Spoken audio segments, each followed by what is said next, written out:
Sa umaga't gitna ng paglalakbay, naririnig ko ang iyong tahimik na tawag.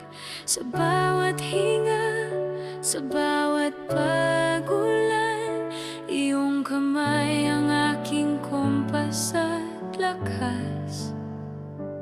O Ama, ilaw sa landas ko malabo, sa iyong pangalan nagbubukas ang puso.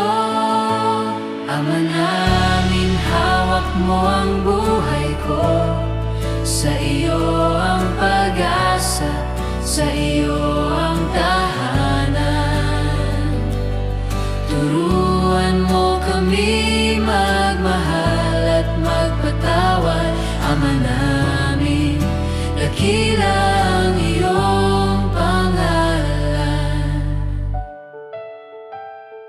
Kung naghirap at ang gabi nagtatagal, ang iyong tinig ay dumarating na.